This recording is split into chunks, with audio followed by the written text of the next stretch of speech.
네, 안녕하세요. 저는 강원대학교 편입에 성공한 28살 박규현이고요. 학점은행제를 통해서 편입에 성공하였습니다. 네. 학점은행제 진행할 때는 경영학과로 시작을 해서 강원대 산림경영학과로 편입하였습니다. 네. 편입생 차별은 따로 없으시죠? 편입생인 줄을 몰라요. 3학년으로 들어가가지고. 학생인 줄 알죠. 네. 이 나이 또래 비슷한 사람들끼리 좀 잘 뭉치는 것 같아요. 먼저 다가와요. 근데 진짜 완전 새내기인 20살 친구들, 21살 친구들은 아직 조금 어려워하는 것 같고, 한국에서 대학을 진학하기 위해서 준비할 수 있는 게 검정고시를 보고 수능 준비하고 대학을 들어가는 방법밖에 없었어요. 저한테는 수시라는 것 자체가 한국에서 중고등학교를 안 다녔으니까 해외에서 대학을 다니면서 영국 검정고시가 한국에서 인정이 되지 않아서 지원을 할 수가 없었어요. 제가 있었던 나라가 말레이시아였는데 말레이시아가 그 영국 쪽 검정고시를 많이 따라가요. 근데 한국에서는 인정이 되지 않는다고 해가지고 중학교 검정고시, 고등학교 검정고시를 다 준비를 하고 진행을 하게 되었죠. 네. 그럼 유학은 어떻게 가게 되나요? 저 같은 경우는 말을 잘 안 들어가지고 삼형제인데 제가 둘째거든요. 그래서 삼형제 중에 제가 제일 말을 안 들어서 그것보다 그 아버님이 사업을 하시는데 이제 언어를 배워라 해서 처음에는 중국으로 유학을 갔어요.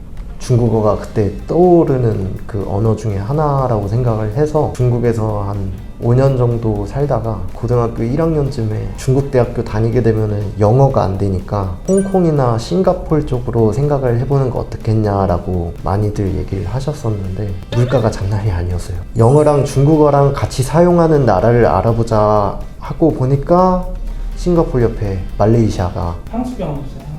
향수 한국에 길을 쓰고 들어오고 싶었는데 못 들어오게 무조건 막았어요. 부모님. 네. 스토리가 약간 좀 대기업 자제 아니에요. 쬐끄만 회사 하나 하고 계셔서. 그 사람이 좀 쬐끄만 회사 얘기인데 나중에 이름 들어보니까 우리가 아는 회사. 아니에요. 네. 우리 보니까 촬영을 회화를 엄청 잘하시겠네요. 이게 좀 별개인 것 같아요. 생활하기 위해서 하는 거랑 학업적으로 하는 거랑 조금 생활적으로 영어를 학업적으로 대학교 교수님하고 뭔가 토론을 할 정도로 막 이게 원활하지가 않아요. 기간이 너무 짧았었기 때문에 검정고시 합격하시고 바로 연락 주시고 그 자리에서 바로 편입을 결정을 하셔가지고 편입이 맞는 것 같다고 해서 진짜 검정고시 합격 받자마자 그 바로 다음 달 개강반 신청해가지고 강의 수강을 바로 시작을 했어요. 그럼 그렇게 바로 편입을 선택하실 수 있었던 이유가 따로 있으셨어요? 일단 저한테는 시간 단축할 수 있는 게 가장 큰 메리트였다고 생각을 해요. 대학교 1학년부터 4학년까지 다니는데 4년이라는 시간을 소요하는 것보다는 3학년으로 들어가서 2년만 다니고 졸업을 하든가 뭐 기회가 된다 그러면은 박사 과정도 밟을 수 있으면 좋은 거고, 그게 아니면은 나이가 있다 보니까 좀 빠르게 취업을 할 수 있다든가 여기서 좀 고민을 할 필요가 없다라고 느끼고 바로 편입을 할 수 있었던 것 같아요. 이렇게 직장 생활이랑 편입을 병행을 해서 준비를 할 수 있으셨나요? 공부만 할 수는 없었어요. 무조건 그러니까 부모님한테 지원을 받아서 그 받은 걸로 생활을 했어도 됐긴 했는데 나이가 있다 보니까 그거보다는 내가 내 생활비 벌어가면서 공부를 하고 싶은 거 사고 하는 게 더 좋겠다라고 생각을 해서 이제 일을 하고 퇴근하고 남들 놀고 먹고 싶은 거 먹고 하는 거보다는 좀 그 시간을 내가 미래에 대한 투자라고 생각을 하고 목표를 이루기 위해서 뭔가 하다 보면은 될 거라고 생각해서 같이 병행을 하게 되었고요. 대신 잠을 좀 줄여야 되는 것 같아요. 하나를 선택하면 하나를 포기해야 된다고, 뭔가를 내가 해야 되겠다는 생각이 들면은 그만큼 잠을 좀 줄여가면서 정해진 학습 목표량이 있으면 그만큼을 채우기 위해서 점점 그 양을 채워 나가는 거라고 생각을 하거든요. 저는 과제 기간 때는 진짜 답이 없어요. 그냥 잠을 줄여야 돼요. 네. 근데 그때는 그럼 실질적으로 잠자는 시간이 몇 시간? 저는 노가다 뛸 때는 하루에 4시간 이렇게밖에 못 잤어요. 진짜 많이 못 주무셨는데. 이게 노가다 할 때도 같이 방 쓰는 사람이 있었고 그 사람 자는데 방해가 되지 않았으면 좋겠다라고 생각을 해서 24시 스터디 카페나 아니면 카페 이런 데 가서 이어폰 꽂고 그럴 때 좀 노래 들으면서 공부를 하고 하면서 4시간 정도밖에 못 잤었던 것 같아요.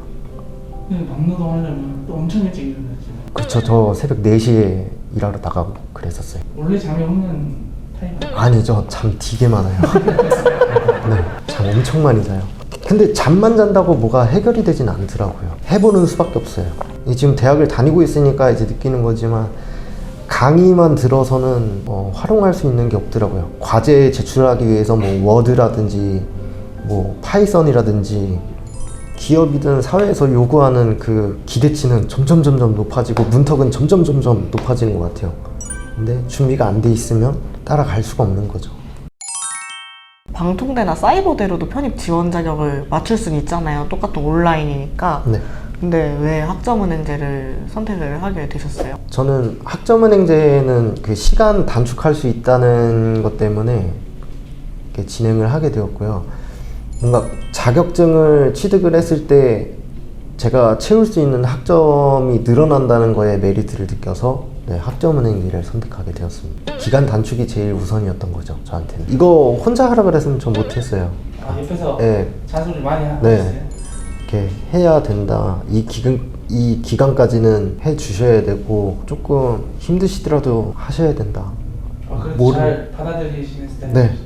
이렇게 뭐 궁금한 거 있으시면은 물어보면 도와주시겠다고 얘기도 많이 하셨고, 실제로 뭐 제가 이 부분에 대해서 잘 모르겠다라고 얘기를 하면은 그걸 또 직접 찾아가지고 저한테 이렇게 이메일로 넣어주시거나 카톡으로 넣어주셔가지고 그걸로 또 공부를 하고 해가지고 도움이 됐거든요. 제가 포기하려고 할 때 얘기를 많이 이렇게 들어주시기도 하고, 어떤 점이 힘드냐, 어떤 점이 잘 안 되냐, 이런 부분에 대해서 되게 공감을 많이 해주셨기 때문에. 저 대학교 원서 넣을 때 그랬었잖아요.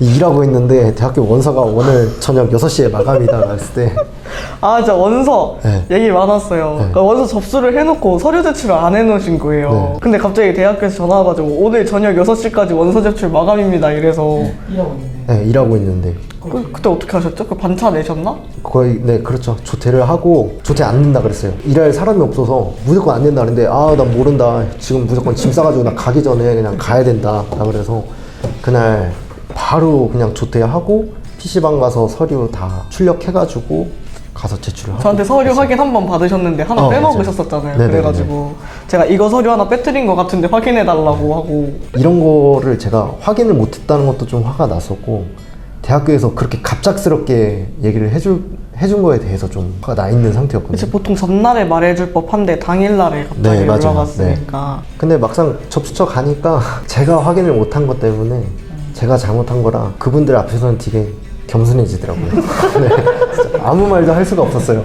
그럼 편입을 준비하면서 가장 힘들었었던 적이 있었어요? 정해진 목표를 세웠는데 거기까지 도달하는 기간이 너무 길다 보니까 그 점이 제일 힘들었던 것 같아요. 중간중간에 내가 어느 지점까지 진행이 되어서 왔는지도 잘 모르겠고, 이거를 할 수 있을까? 그냥 포기하는 게 나을까라는 이런 순간이 되게 많았었던 것 같거든요. 그 순간을 어떻게 이겨내셨어요? 마인드 컨트롤 하려고 좀 많이 노력했던 것 같아요. 정해진 틀이라는 게 있잖아요. 사람이 살다 보면은 자기가 익숙해진 부분에서만 적응을 하려고 하기 때문에 갑갑했거든요. 저는 그게 어느 날은 가끔 답답하면은 그냥 차 몰고 바다 같은 데 한번 가서 넓은 바다 보면서 좀 어느 정도 분위기 전환을 많이 하려고 했던 것 같아요. 근데 견뎌야 돼요. 네, 혼자 감내를 하고 견뎌야 되는데, 그 포기하고 싶을 그럴 때마다 중간에 포기할 것 같았으면은 사실상 처음부터 시작을 안 하는 게 제일 베스트긴 해요. 근데 그동안 한 게 아까워서라도 포기하지 말고 계속 가야 되는 게 정답이다 라고 생각이 드니까 어쩔 수 없이 감내하고 가는 거죠. 편입 준비하는 과정에서 제일 기억에 남았던 에피소드. 근데 그게 너무 짜릿했던 것 같아요. 텔레마케팅 관리사 자격증을 합격했을 때 그 국가 자격증 하나로 그 수강 신청해야 되는 그 강의 6개로 대체가 될 수 있다는 게 정말 짜릿했거든요, 저는. 텔레마케팅 관리사 자격증이 일반 학점이나 경영학 전공학점으로 18학점 인정이 돼요. 근데 학점은행제 강의가 한 과목당 3학점으로 고정이 되어 있잖아요. 텔레마케팅 관리사 하나를 취득을 하면은 강의 6개를 안 들었는데도 들은 셈 칠 수가 있게 되는 거죠. 진짜 짜릿했어요. 그렇게 짜릿할 수가 없더라고요. 이 한 학기를 한 번에 단축했다는 것 자체가 뿌듯하죠, 뿌듯하죠. 이제 직장 생활이랑 편입을 함께 준비를 하고 있는 네. 학생들한테 규현 씨가 진심으로 해주고 싶은 말. 이미 겪어봤으니까 해주고 싶은 조언들 있잖아요. 굉장히 힘들 건데 일을 하면서 공부를 하는 거에 왜 내가 이거를 선택을 했는지를 진짜 고민을 많이 해야 돼요. 왜냐면 남들은 직장 생활 끝나고 나면은 놀고 싶으면 놀고 뭐 본인 하고 싶은 거 하고 여가 생활 즐기면서 생활을 하잖아요. 근데 그 모든 거를 내가 다 포기하고 직장 생활 하면서 공부를 하겠다는 거거든요. 그러면은 그 공부를 왜 하고 싶고 내가 이 공부를 해서 뭘 얻고자 하는지에 대해서 정말 진지하게 고민을 해봐야 되고 어느 정도의 그 목표를 이루기 위한 틀은 잡고 가야 돼요. 어떻게 가는지가 중요한 건 아니니까. 가다 보면은 막혀서 돌아가야 되는 방향이 생길 수도 있고 가다가 잠깐 내가 학업을 진행을 할 수가 없어서 잠깐 쉬어가더라도 나중에 다시 도전을 해서 다시 그 목표를 이뤄서 가는 방향이 있을 거고 다양하겠죠. 개인이 처한 환경이나 생활적인 게 다 다르기 때문에 포기하지 말고 진행하는 게 가장 중요하다고 생각을 해요. 해봤으면 좋겠어요. 말로는 일을 한다고 할 수도 있지만 어떻게 보면은 스키장에서 일을 한다는 것 자체가 놀면서 일을 할 수도 있는 거잖아요. 저한테는 스키를 타면서 돈을 번 거니까. 마인드 배워야 돼, 이거는. 마인드셋이 좋아. 그러니까 그럼 무슨 일을 하든 어차피 뭐 커피를 즐기면서 타서 네. 알바를 할수 내가 커피 알바를 해도 나는 커피를 공짜로 마실 수 있으니까. 그렇게 생각하면 네. 재밌어요. 뭔가 본인이 원하는 목표를 다 이루고 와서 이렇게 옆에서 지지해 주시고 도와주신 만큼 많은 대화를 나눠보면서 공감이 될 수 있는 부분에 대해서 이제 다른 사람들이 좀 참고할 수 있는 그런 인터뷰 영상이 많아졌으면 좋겠고요. 네. 네. 감사합니다.